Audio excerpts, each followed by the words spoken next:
நேயர்களே, இன்றைக்கு நாம் மிக முக்கியமாக பார்க்க போது பரபரப்பான தமிழ்நாட்டு அரசியலில் ஒரு எம்எல்ஏக்கு 35 கோடி ரூபாய் கொடுத்து வாங்கக்கூடிய அளவிற்கு இன்றைக்கு கம்ப்ளைண்ட் பயங்கரமாக போயிட்டுருக்கு. அவ்வளோ முக்கியம் என்ன,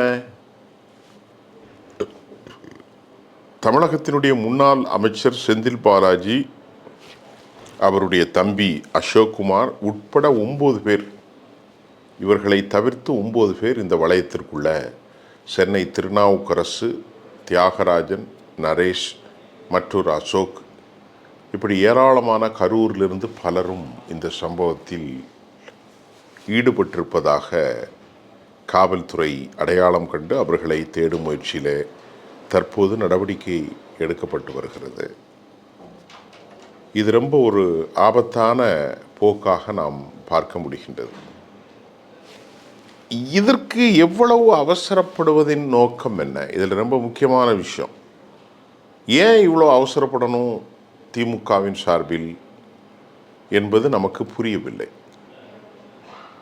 35 கோடியிலிருந்து 40 கோடி ரூபாய் வரைக்கும் இளையராஜா ஊத்தாங்கரை எம்எல்ஏட்ட கொடுத்து சட்டமன்றத்தில் அடுத்து கவர்னர் உரை இதெல்லாம் நடந்தாலும் அதற்கு பிறகு ஒரு பிரேரணையை கொண்டு வந்து, நம்பிக்கையில்லா தீர்மானத்தை கொண்டு வந்து இவர்களை வெளியேற்றுவதற்கு, ஆதரவு வளையத்தில் உடைப்பதற்கான கள்ளத்தனமான முயற்சியில் திராவிட முன்னேற்றக் கழகம் ஈடுபட்டிருக்கிறது என்பது தற்போது அம்பலத்திற்கு வந்திருக்கிறது. இதில் செந்தில் பாலாஜி, அசோக் போன்றவர்கள் ஈடுபட்டாலும் திமுகவினுடைய மத்திய தலைமைகளுக்கு இது ஏற்புடையது இல்லாத சில தகவல்கள் வருமா என்ற கேள்வியும் நமக்கு எழுகிறது, தொங்கித்தான் நிற்கின்றது.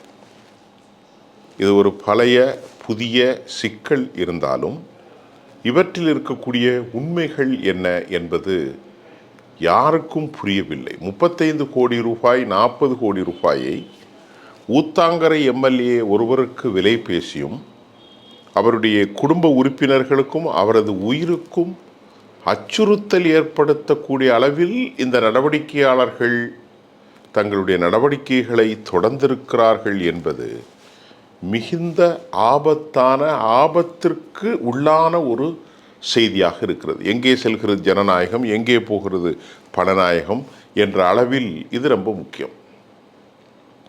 ஆட்சிக்கு ஒரு 50 நாட்கள் ஆகிறது.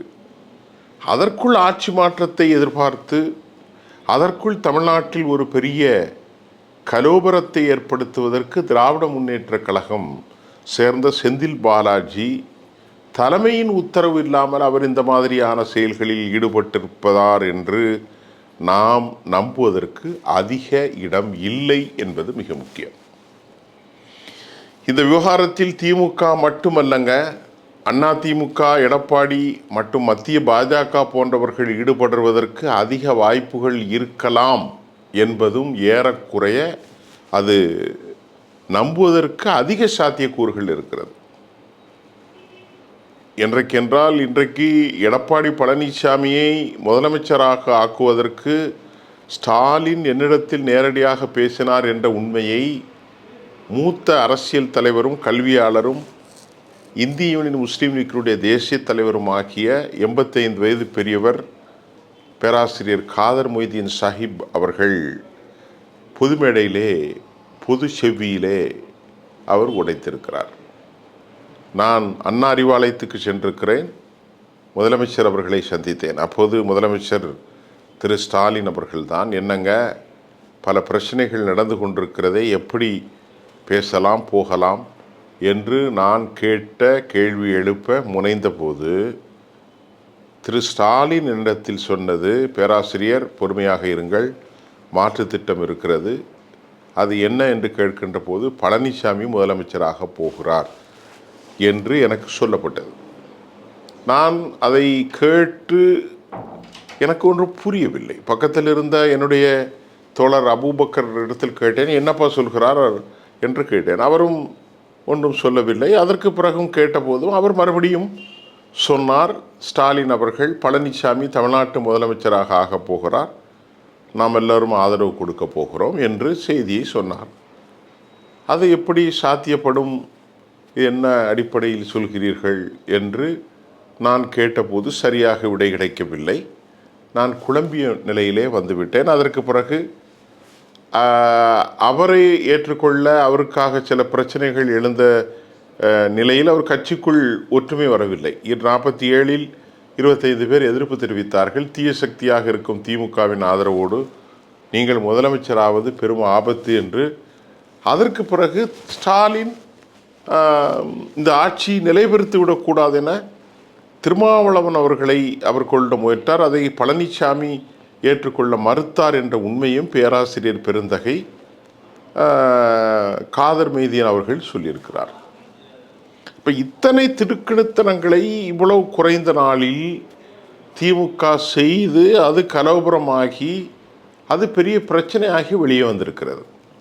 அதற்கு இடையில்தான் தற்போது செந்தில் பாலாஜி அவருடைய தம்பி அசோக் தலைமையில் 9 பேர் சென்ற குழு ஊத்தாங்கரை தாவேகா எம்எல்ஏ திரு இளையராஜாவை மிரட்டி உயிருக்கு ஆபத்து இருப்பதாகவும் மாறிவிட வேண்டும் என்றும் அதற்கு பகரமாக பரிசாக 35 crores கொடுப்பதாகவும் பேச்சுவார்த்தை நடத்தியிருக்கிறார்கள் என்றால் இவர்களின் திட்டம் என்ன? இது ஒரு பெரும் ஜனநாயக படுகொலை. இந்த ஆபரேஷனில் தற்போது போலீசார் செந்தில் பாலாஜியை தேடி வருகிறார்கள், அவருடைய தம்பியை தேடி வருகிறார்கள். அவர் இருந்த இடங்கள், அவருடைய பண்ணை வீடுகள் எல்லாவற்றிலும் சர்ச்சிங், அதாவது தேடுதல் வேட்டை தொடர்கிறது என்ற தகவல் வருகின்ற போது திமுக கழகத்தின் மீது வரும் நாட்களில் மக்கள் எப்படி நம்பிக்கை கொள்வார்கள்? இது ஒரு மோசமான செயல்பாடாக இருக்கிறது. ரொம்ப ரொம்ப வருத்தம் தரக்கூடிய செய்தி. ஏனென்று சொன்னால் ஜனநாயகத்தில் ஒரு குறிப்பிட்ட கட்சி தான் இருக்க வேண்டும் என்றும் அவர்களை தொடர வேண்டும் என்ற ஒரு நியதியும் எப்போதும் கிடையாது. திமுக கழகம் இத்தனை ஆண்டுகளாக ஆட்சியில் இருந்திருக்கிறது, 5 ஆண்டுகள். அதற்கு முன்பு ஆட்சியில் இருந்திருக்கிறார்கள். இப்பொழுது மக்கள் மாற்றத்தை தேடி, புதியதை தேடி ஒரு புதிய முதலமைச்சராக திரு விஜய் அவர்கள் வெற்றி பெற்றிருக்கிறார். திமுக கழகத்தில் இருந்த காங்கிரஸ் கட்சி 2 எம்எல்ஏக்கள், அது அவர்கள் 5 பேர்.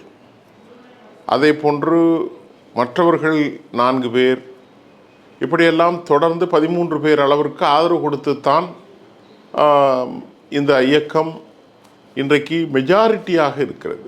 107 அப்படி என்று வைத்து கொண்டாலும் ப்ளஸ் ஒரு 13, இப்பொழுது ஒரு 7 தொகுதிகளுக்கு அடுத்து இடைத்தேர்தல் சட்டமன்றத்திற்கு நடக்கப் போகிறது. அது முழுக்க அதிமுகவின் தொகுதி. அதிமுகவுடைய எம்எல்ஏக்கள் இன்றைக்கு இணைந்திருக்கக்கூடிய விஜயபாஸ்கர்லேருந்து எம்ஆர் விஜயபாஸ்கர் வரைக்கும் சேர்ந்து, அதே போன்று தாராபுரம் தொகுதி, மதுராந்தகம் தொகுதி, பெருந்துறை மற்றும் அம்பாசமுத்திரம், திருச்சி எல்லாம் சேர்ந்து தான் ஒரு 7 சட்டமன்றத்திற்கான இடைத்தேர்தலில் ஒருவேளை தாவக வெற்றி பெற்றால் அவர்கள் வலிமையான சக்தியாக மாறிப்போவார்கள்.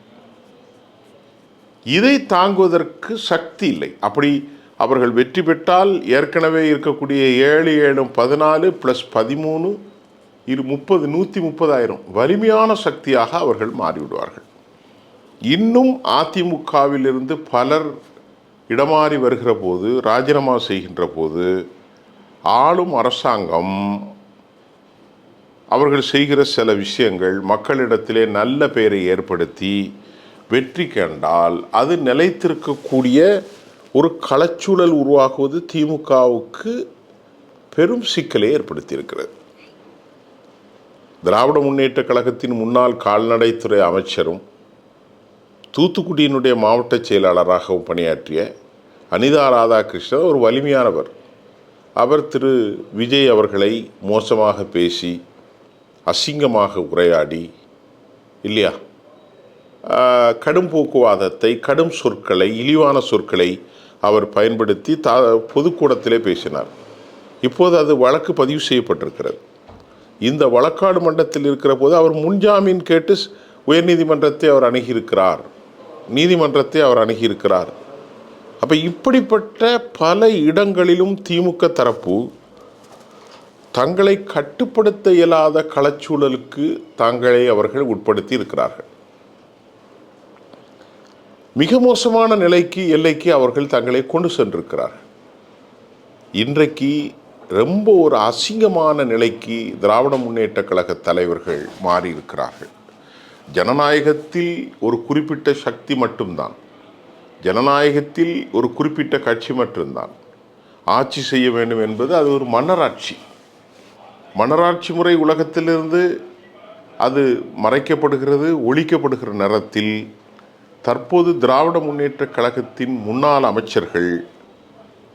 அமைச்சர்களுடைய உறவுகள், முன்னாள் அமைச்சர்களுடைய வார்த்தை பேச்சுக்கள், அதற்கு துணையாகி சட்டத்தை மீறக்கூடிய அளவில் 9 பேர் கைப்பாவையாக செயல்பட்டு ஜனநாயக அடிப்படையில் இந்திய அரசியலமைப்புக்கும் இந்தியாவின் ஜனநாயக மாண்புகளை உள்நோக்கி தேர்தலில் நின்று களமாடி வெற்றி பெற்ற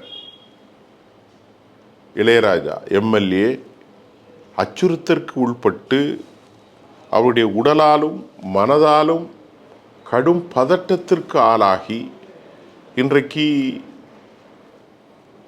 அவரை காவல்துறைக்கு கம்ப்ளைண்ட் கொடுக்கக்கூடிய அளவிற்கு போயிருக்கிறது என்றால், தமிழ்நாட்டினுடைய அரசியலின் பின்னணி இத்தனை ஆண்டுகள் முதலமைச்சராக இருந்த ஒருவருக்கு தெரியாமல், அவரது மகன் உதயநிதிக்கு தெரியாமல், அவரது கட்சியினுடைய மூத்த உறுப்பினர்களுக்கு தெரியாமல் இது நடக்குவதற்கு சாத்தியமே இல்லை. இந்த நிலை இது உறுதியானால் காவல்துறை இன்னும் பல படிநிலைகளில் உண்மையை கொண்டு வரும்போது திமுக பல படித்தரங்கள் இறங்கி வீழ்ச்சி அடையக்கூடிய நிலையில் இருக்கும் என்பதுதான் இன்றைக்கு நடக்கக்கூடிய செய்தி. அதே நேரம் தற்போது விஜயபாஸ்கர், எம்ஆர் விஜயபாஸ்கர், வளர்மதி பெரிய கூட்டம் இப்பொழுது சேர்ந்து கொண்டிருக்கிறார்கள். அந்த செய்தியும் நாம் தமிழ்நாட்டிலிருந்து, அதாவது சென்னையிலிருந்து நாம் பார்க்கக்கூடியதாக இருக்கிறது. இப்பொழுது தமிழ்நாட்டு அரசியலில் உலுக்கியது செந்தில் பாலாஜியும் அவரோடு சேர்ந்து அவருடைய சகோதரர் அசோக்குமார் உள்பட 9 பேர் தேடுதல் வேட்டையிலே காவல்துறை ஈடுபட்டிருக்கிறார்கள். இது பெரும் அதிர்ச்சிக்குரிய ஒரு செய்தியாக இருக்கிறது. மீண்டும் அடுத்த செய்தியில் நாளை நான் உங்களை சந்திக்கின்றேன். நன்றி.